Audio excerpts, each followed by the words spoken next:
दोस्तों, जरा सोचो, एक ऐसा युग जहां सच झूठ बन जाता है, प्यार स्वार्थ में बदल जाता है और इंसानियत खोती जाती है। यह है कलयुग, वो दौर जिसमें हम आज जी रहे हैं। लेकिन क्या आप जानते हैं कि ये कलयुग कितना लंबा चलेगा, इसका अंत कैसे होगा और इसमें कौन बचेगा? फ्रेंच एस्ट्रोलॉजर नोस्ट्राडामस ने कल की अवतार को लेकर क्या भविष्यवाणी की? हमारे पुराने ग्रंथों में भी इसका हर जवाब छिपा है। तो आइए खोलते हैं कलयुग के रहस्य जो महाभारत और पुराणों में बताए गए हैं। हिंदू शास्त्रों में समय को 4 युगों में बांटा गया है: सत्य, त्रेता, द्वापर और कलयुग। कलयुग इनमें से आखिरी और सबसे मुश्किल युग है, जहां धर्म सिर्फ 25% रह जाएगा और अधर्म का बोलबाला होगा। आज हम जानेंगे कि कलयुग के कितने चरण हैं, हर चरण में क्या क्या होगा, इसका अंत कैसे होगा और कलयुग के बाद क्या होगा। ये सारी जानकारी हमारे पुराने ग्रंथों जैसे विष्णु पुराण, भविष्य पुराण और श्री रामचरितमानस से ली गई है। तो चलो इस रहस्यमय सफर को शुरू करते हैं। कलयुग की कुल अवधि है 4,32,000 वर्ष, जो 1200 डिवाइन ईयर्स। डिवाइन वर्ष का मतलब देव वर्ष या देवताओं के वर्ष से है, यानी एक डिवाइन वर्ष पृथ्वी के 360 वर्षों के बराबर है। कलयुग 3102 बीसी में शुरू हुआ, जब भगवान कृष्ण ने अपना देह छोड़ा। अभी 2025 चल रहा है, तो कुल मिलाकर अभी तक 5126 वर्ष गुजर चुके हैं, यानी 4,26,874 वर्ष अभी बाकी हैं। ये बात हमें विष्णु पुराण और महाभारत में भी लिखी मिलती है। कलयुग को मुख्यतः 3 चरणों में बांटा जा सकता है, जिनमें धर्म और नैतिकता का लेवल धीरे धीरे बदलता है। पहला चरण, कलयुग का पहला चरण 36,000 वर्ष तक चलेगा। हम अभी इसी चरण में हैं। इसमें धर्म की कमी शुरू होने लगेगी। लोग पैसा, गाड़ी और घर जैसी चीजों के पीछे भागेंगे और नैतिक मूल्य कमजोर पड़ने लगेंगे। स्पिरिचुअल वैल्यूज को भूलने लगेंगे। मिसाल के तौर पर आज लोग जॉब और सक्सेस को ज़्यादा इंपॉर्टेंस देते हैं और फैमिली या नैतिकता को पीछे छोड़ देते हैं। जैसा कि हम देख भी सकते हैं कि सेल्फिशनेस और कंपटीशन बढ़ रहा है। दूसरा चरण, जिसे मुख्य चरण भी कहा जा सकता है, ये सबसे लंबा चरण है, जो लगभग 3,60,000 वर्ष तक चलेगा। इसमें अधर्म अपने पीक पर जाने की नींव रखेगा। लोग लालच, हिंसा और वासना में डूब जाएंगे। फैमिली और सोसाइटी के रिश्ते भी टूट जाएंगे। ये चरण सबसे लंबा चरण होगा। इनमें हिंसा और कॉन्फ्लिक्ट बहुत बढ़ जाएंगे। लोग एक दूसरे से जलने और लड़ने लगेंगे। सच्चे संतों का अपमान होगा और फर्जी बाबाओं को इज्जत मिलेगी। वासना और अनैतिक बिहेवियर बढ़ेगा और औरतों का अपमान आम हो जाएगा। फैमिली बॉन्ड टूट जाएंगे। लोग सिर्फ अपने ही बारे में सोचेंगे। प्राकृतिक आपदाएं जैसे सूखा, अकाल और भूकंप आम हो जाएंगे। ये सब भविष्य पुराण और विष्णु पुराण में लिखा है, जो बताते हैं कि इस चरण में इंसान अपनी इंसानियत खो देगा। और तीसरा है अंतिम चरण।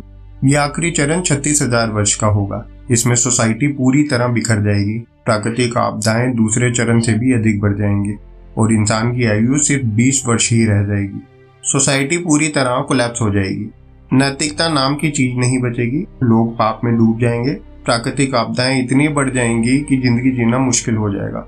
तो दोस्तों, कलयुग के ये 3 चरण हैं। हर चरण में हालात बद से बदतर होते जाएंगे। कलयुग का हर चरण अपने आप में डरावना है, लेकिन इसका अंत भी होगा, और वह भी बहुत ग्रैंड तरीके से। कलयुग का अंत और नोस्ट्राडामस की भविष्यवाणी।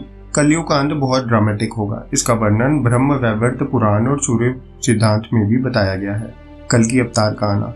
16वीं सदी में फ्रांस के एक प्रसिद्ध एस्ट्रोलॉजर नोस्ट्राडामस हुए, जिनकी भविष्यवाणियां आज भी दुनिया भर में मशहूर हैं। उनकी एक भविष्यवाणी है जो कल की अवतार के जन्म से काफी मेल खाती है। फ्रेंच एस्ट्रोलॉजर की माने तो साल 2022 से 2025 के बीच एक ऐसे देव का जन्म होगा जो अमर होगा और सब प्रकार की बुराइयों को खत्म कर देगा। इस भविष्यवाणी में अपवाद है। नोस्ट्राडामस की ये भविष्यवाणी सीधे तौर पर कल की अवतार भगवान विष्णु या अन्य किसी हिंदू शास्त्र का नाम नहीं लेती, और ये भविष्यवाणी सीधी नहीं है। मतलब भविष्यवाणी को इस प्रकार से लिखा गया है कि इसके बहुत से मतलब निकाले जा सकते हैं। शायद भविष्यवाणी ऐसी ही होती है, जब घटना घटित होती है तो ही उसका असली मतलब समझ आता है। भागवत पुराण में लिखा है कि कल्कि का अवतार विष्णु यशा नाम के एक ब्राह्मण के घर होगा। वह एक शुद्ध आत्मा होंगे, जिनका लक्ष्य होगा धर्म की स्थापना दोबारा करना, अधर्म का खात्मा। भगवान कल्कि सारी बुराइयों को सिर्फ 3 दिन में ही मिटा देंगे। वो भ्रष्ट राजाओं और पापियों को खत्म कर देंगे। प्राकृतिक आपदा। इसके बाद भारी बारिश होगी, जिससे पूरी पृथ्वी जलमग्न हो जाएगी। इससे सभी जीवों का अंत होगा। संधि काल। संधिकाल या ट्रांजिशन पीरियड, ये सब होने के बाद लगभग 1,70,000 वर्ष तक का ट्रांजिशन पीरियड होगा, जिसे संधिकाल भी कहा जा सकता है। इस दौरान पृथ्वी फिर से तैयार होगी मनुष्य के जीवन के लिए। कलयुग का अंत एक ग्रैंड इवेंट होगा जिसमें कल की अवतार दुनिया को बदल देंगे। तो अब सवाल ये है कि इसके बाद क्या होगा। संधिकाल के बाद 12 सूरज उगने का वर्णन है जो पृथ्वी को सुखा देंगे। फिर सतयुग की शुरुआत होगी जिसमें सत्य और धर्म का बोलबाला होगा। सत्य और धर्म का सुनहरा दौर होगा। लोग फिर से सत्य और न्याय पर विश्वास करेंगे। स्पिरिचुअल ज्ञान बढ़ेगा और लोग डिवाइन विजडम से जुड़ेंगे। सोसाइटी में शांति और हार्मनी होगी। लोग एक दूसरे के साथ मिलजुल कर रहेंगे। इंसान की आयु हजारों वर्ष तक बढ़ जाएगी। पाप या धर्म का कोई निशान नहीं रहेगा। सब लोग धार्मिक बन जाएंगे। ये साइकिल फिर से दोहराई जाएगी। सत्य से त्रेता, त्रेता से द्वापर, द्वापर से कलयुग और वापिस फिर से सतयुग। ये ब्रह्मा के एक दिन यानी लगभग 4.32 बिलियन पृथ्वी के वर्षों के बराबर है। कलयुग में भक्ति का बहुत महत्व है।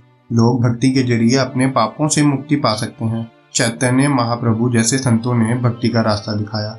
कलयुग में कल्कि और भक्ति योगी हमें रास्ता दिखाएंगे, जबकि कली और भ्रष्ट लोग सोसाइटी को नीचे लाएंगे। लेकिन क्या कोई कंट्रोवर्सी भी है? कंट्रोवर्सी और ऑल्टरनेटिव व्यूज। पुराने ग्रंथों में कलयुग की अवधि 4,32,000 वर्ष बताई गई है, लेकिन कुछ मॉडर्न स्कॉलर जैसे स्वामी श्री युक्तेश्वर गिरी कहते हैं कि युग साइकिल सिर्फ 24,000 वर्ष का है और कलयुग शायद पहले ही खत्म हो चुका है। सदगुरु भी कहते हैं कि कलयुग खत्म हो गया है और एक नया दौर शुरू हो चुका है, लेकिन ज्यादातर हिंदू ट्रेडिशनल टाइमलाइन को मानते हैं। कंक्लूजन। तो दोस्तों, कलयुग एक ऐसा युग है जिसमें पाप और अधर्म का दबदबा है, लेकिन भक्ति और अच्छे कर्मों से हम सबका सामना कर सकते हैं। इसका अंत कल की अवतार करेंगे जो सारी बुराइयों को मिटाकर सतयुग लाएंगे। ये सारी जानकारी हमारे पुराने ग्रंथों से ली गई है और ये एक साइक्लिक प्रोसेस है जो बार बार